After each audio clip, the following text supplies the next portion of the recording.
എല്ലാവർക്കും നമസ്കാരം. Welcome back to chemistry simplified with Archana. നമ്മൾ കഴിഞ്ഞ ക്ലാസ്സുകളിൽ ഡീകമ്പോസിഷൻ റിയാക്ഷനെ കുറിച്ചിട്ടും കോമ്പിനേഷൻ റിയാക്ഷനെ കുറിച്ചിട്ടുമാണ് ഡിസ്കസ് ചെയ്തത്. ഇന്ന് നമ്മൾ ഡിസ്കസ് ചെയ്യാനായിട്ട് പോകുന്നത് ഡിസ്പ്ലേസ്മെന്റ് റിയാക്ഷനെ കുറിച്ചിട്ടാണ്. ഡിസ്പ്ലേസ്മെന്റ് റിയാക്ഷൻ എന്താണെന്ന് നോക്കാം. അപ്പൊ നമുക്ക് ഒരു ആക്ടിവിറ്റി തന്നിട്ടുണ്ട്. ആക്ടിവിറ്റിയിൽ പറയുന്നത് എന്താന്ന് വെച്ച് കഴിഞ്ഞാൽ നമ്മുടെ കയ്യിൽ എടുത്ത് ഒരു 3 അയൺ നെയിൽസ് എടുക്കാനായിട്ട് പറയുന്നുണ്ട്. ആ 3 അയൺ നെയിൽസിലെ 2 അയൺ നെയിൽസ് നമ്മൾ ഇവിടെ കോപ്പർ സൾഫേറ്റ് സൊല്യൂഷനിൽ ഡിപ്പ് ചെയ്ത് വെക്കുകയാണ്. അപ്പൊ ഒരു 20 മിനിറ്റിന് ശേഷം ഈ കോപ്പർ സൾഫേറ്റിന്റെ കളറിന് എന്തെങ്കിലും മാറ്റം വരുന്നുണ്ടോ, അതേപോലെ തന്നെ അയൺ നെയിൽസിന് എന്തൊക്കെ മാറ്റങ്ങളാണ് വരുന്നത് എന്നുള്ളതാണ് നമ്മുടെ ആക്ടിവിറ്റിയിൽ വരുന്ന ക്വസ്റ്റ്യൻസ്. അപ്പൊ നമുക്ക് നോക്കാം. നമ്മുടെ കയ്യിലുള്ള കോപ്പർ സൾഫേറ്റ് സൊല്യൂഷൻ ആണല്ലോ, നമ്മുടെ കയ്യിലുള്ള കോപ്പർ സൾഫേറ്റ് സൊല്യൂഷൻ. ഈ കോപ്പർ സൾഫേറ്റ് സൊല്യൂഷന്റെ കളർ എന്താണ്? കോപ്പർ സൾഫേറ്റ് സൊല്യൂഷന്റെ കളറ് ബ്ലൂ കളറാണ് ആണല്ലോ. കോപ്പർ സൾഫേറ്റ് സൊല്യൂഷന്റെ കളർ ബ്ലൂ കളറാണ്. ഇതിലേക്ക് നമ്മൾ എന്ത് നെയിലാണ് ആഡ് ചെയ്യുന്നത്? അയൺ നെയില് ഈ കോപ്പർ സൊല്യൂഷനിലേക്ക് നമ്മൾ ഡിപ്പ് ചെയ്ത് വെക്കുകയാണ്. ഓക്കെ, ഈ ഡിപ്പ് ചെയ്ത് കഴിയുമ്പോൾ ഇതിന് കളർ ചേഞ്ച് ഉണ്ടാവും. ആ ഒരു പർട്ടിക്കുലർ റിയാക്ഷന് കളർ ചേഞ്ച് ഉണ്ടാവും. അപ്പൊ അത് പറയുന്നതിന്റെ മുന്നേ നമുക്കൊരു കാര്യം പറയാനുണ്ട്. അതാണ് നമ്മുടെ റിയാക്ടിവിറ്റി സീരീസ്.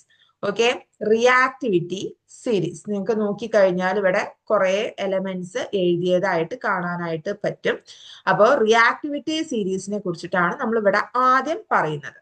അപ്പൊ റിയാക്ടിവിറ്റി സീരീസ് എന്ന് പറഞ്ഞു കഴിഞ്ഞാൽ മെറ്റൽസിനെ ജനറലി നമ്മൾ അതിന്റെ ഡിക്രീസിങ് ഓർഡർ ഓഫ് റിയാക്ടിവിറ്റിക്ക് അനുസരിച്ച് എന്ത് ചെയ്തിട്ടുണ്ട്? ഇവിടെ അറേഞ്ച് ചെയ്ത് വെച്ചിട്ടുണ്ട്. ആ ഒരു പർട്ടിക്കുലർ അറേഞ്ച്മെന്റിന് നമ്മൾ പറയുന്ന പേരാണ് reactivity series. The arrangement of metals in the decreasing order of reactivity is called as reactivity series. അപ്പൊ പ്രത്യേകത എന്താന്ന് വെച്ച് കഴിഞ്ഞാൽ, ഇപ്പൊ നിങ്ങൾ 2 എലമെന്റ്സ് ഇവിടെ കൺസിഡർ ചെയ്യാണ്. നിങ്ങൾ ഒന്ന് പൊട്ടാസ്യം കൺസിഡർ ചെയ്തു, ഒന്ന് കാൽഷ്യം കൺസിഡർ ചെയ്തു. അപ്പൊ കാൽഷ്യത്തിനേക്കാൾ റിയാക്ടിവിറ്റി കൂടുതലുള്ള ആളാണ് ആര്? നമ്മുടെ പൊട്ടാസ്യം. അപ്പൊ പൊട്ടാസ്യത്തിന് ഈ കാൽഷ്യത്തിന്റെ സൊല്യൂഷനിൽ നിന്ന് റിമൂവ് ചെയ്യാനോ അല്ലെങ്കിൽ അതിനെ ഡിസ്പ്ലേസ് ചെയ്യാനോ ആയിട്ട് പറ്റും. അപ്പൊ ഇവിടെ നോക്കിയേ, ഇവിടെ നമുക്ക് ഉള്ളത് ആരൊക്കെയാ? അയേണും ഉണ്ട്, അതേപോലെ തന്നെ കോപ്പറും ഉണ്ട്. കോപ്പർ അതിന്റെ കോപ്പർ സൾഫേറ്റ് സൊല്യൂഷനിലാണ് കിടക്കുന്നത്. അപ്പൊ അയേണിനാണോ കോപ്പറിനാണോ റിയാക്ടിവിറ്റി കൂടുതല്? അയേണിനാണ് അല്ലെ. അപ്പൊ ഈ അയേണിന് എന്ത് ചെയ്യാൻ പറ്റും? കോപ്പറിനെ അതിന്റെ പർട്ടിക്കുലർ സൊല്യൂഷനിൽ നിന്ന് ഡിസ്പ്ലേസ് ചെയ്യാനോ റിമൂവ് ചെയ്യാനോ ആയിട്ട് പറ്റും. അതായത് കോപ്പറിനെ മാറ്റി അവിടെ ആര് വരും? അയേൺ വരും. അപ്പൊ കോപ്പറിനെ മാറ്റി അയേൺ വരുമ്പോ this particular equation will become FeSO4 plus Cu. ഇങ്ങനത്തെ റിയാക്ഷന് നമ്മൾ പറയുന്ന പേരാണ് എന്ത്? Displacement reaction. ഒരാളെ മാറ്റി വേറൊരാൾ കയറി വരുന്നതാണ് എന്ത്? നമ്മുടെ ഡിസ്പ്ലേസ്മെന്റ് റിയാക്ഷൻ. നമുക്ക് എങ്ങനെ പറയാനായിട്ട് പറ്റും അത്?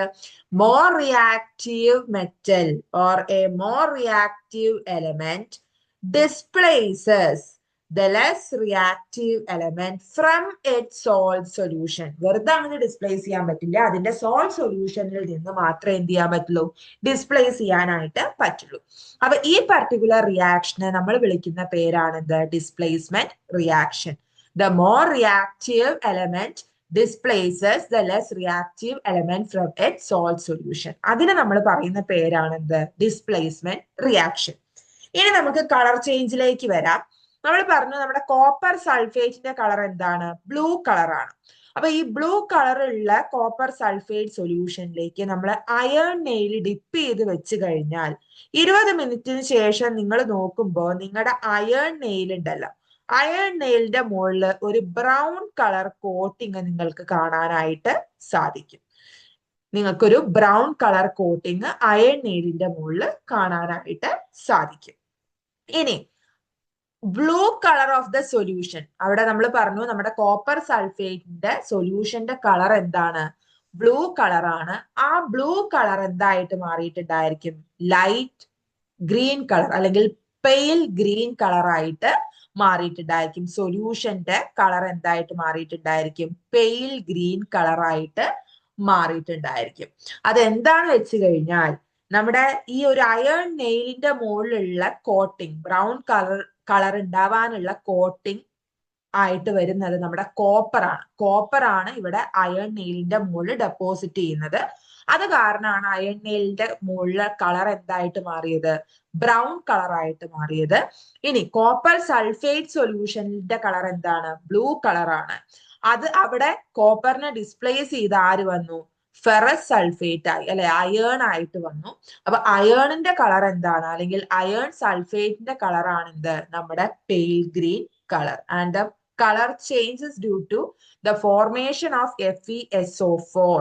സൊല്യൂഷന്റെ കളർ എന്താണ്, പെയിൽ ഗ്രീൻ ആവാൻ കാരണം it is due to the formation of FeSO4 and the coating of iron is due to the formation of copper എന്ന് നമുക്ക് പറയാനായിട്ട് പറ്റും. അപ്പൊ ഇതേപോലെ പല ടൈപ്പ് ഓഫ് റിയാക്ഷൻസ് ഉണ്ട്. ഇപ്പൊ നിങ്ങൾ സിങ്കും അതേപോലെ തന്നെ കോപ്പറും ആയിട്ടുള്ള റിയാക്ഷൻ നമുക്കൊന്ന് എഴുതി നോക്കാം. സിങ്കും അതേപോലെ തന്നെ കോപ്പറുമായിട്ടുള്ള റിയാക്ഷൻ, അതായത് സിങ്ക് നിങ്ങൾ കോപ്പർ സൾഫേറ്റ് സൊല്യൂഷനിൽ ഡിപ്പ് ചെയ്തു എന്ന് വിചാരിക്കുക. ഓക്കെ, സിങ്ക് എവിടെയാണ്, സിങ്ക് ദാ ഇവിടെ കിടക്കുന്നുണ്ട്, കോപ്പർ താഴെ കിടക്കുന്നുണ്ട്. So zinc is more reactive than copper. അപ്പൊ സിങ്ക് എന്ത് ചെയ്യും, it will displace or replace copper from its salt solution. അപ്പൊ എന്തായിട്ട് മാറും, ZnSO4 പ്ലസ് Cu ആയിട്ട് മാറും. ഈ റിയാക്ഷൻ എന്തായിട്ട് മാറും, ZnSO4 പ്ലസ് Cu ആയിട്ട് മാറും. ഇനി വേറെ റിയാക്ഷൻ എഴുതി നോക്കാം. Copper dipped in zinc sulphate solution. നേരെ തിരിച്ചെഴുതി കഴിഞ്ഞാൽ ഈ ഒരു റിയാക്ഷൻ എന്തായിരിക്കും, നമുക്ക് പ്രൊഡക്റ്റ് കിട്ടുമോ? കോപ്പർ എന്ന് പറഞ്ഞു കഴിഞ്ഞാൽ ലെസ് റിയാക്റ്റീവ് ആയിട്ടുള്ള ഒരു എലമെന്റ് ആണ്. ഈ കോപ്പറിന് ഹൈലി റിയാക്റ്റീവ് ആയിട്ട്, അതായത് compared to copper zinc is more reactive. ആ സിങ്കിനെ ഡിസ്പ്ലേസ് ചെയ്യാൻ പറ്റുമോ? പറ്റില്ല. അപ്പൊ ഈ റിയാക്ഷൻ എന്ത് ചെയ്യില്ല, ഈ റിയാക്ഷൻ നടക്കില്ല. കാരണം എന്താണ്, copper is less reactive compared to zinc. അപ്പൊ ഈ റിയാക്ഷൻ നടക്കില്ല. അപ്പൊ ഇത്രയാണ് നമ്മുടെ ഡിസ്പ്ലേസ്മെന്റ് റിയാക്ഷനിൽ പറയാനുള്ളത്. ഡിസ്പ്ലേസ്മെന്റ് റിയാക്ഷൻ എന്ന് പറഞ്ഞു കഴിഞ്ഞാൽ the more reactive element or the metal displaces the less reactive element or the metal from its salt solution. അതിന് നമ്മൾ പറയുന്ന പേരാണ് എന്ത്, നമ്മുടെ ഡിസ്പ്ലേസ്മെന്റ് റിയാക്ഷൻ. പിന്നെ അതിന്റെ കൂടെ നമ്മൾ റിയാക്ടിവിറ്റി സീരീസും എന്താന്ന് പറഞ്ഞു. റിയാക്ടിവിറ്റി സീരീസ് എന്ന് പറഞ്ഞു കഴിഞ്ഞാൽ എന്തായിരുന്നു, it is the arrangement of metals in the decreasing order of reactivity. ഇപ്പൊ ഈ ഒരു ടോപ്പിക് മനസ്സിലായി എന്ന് വിചാരിക്കുന്നു.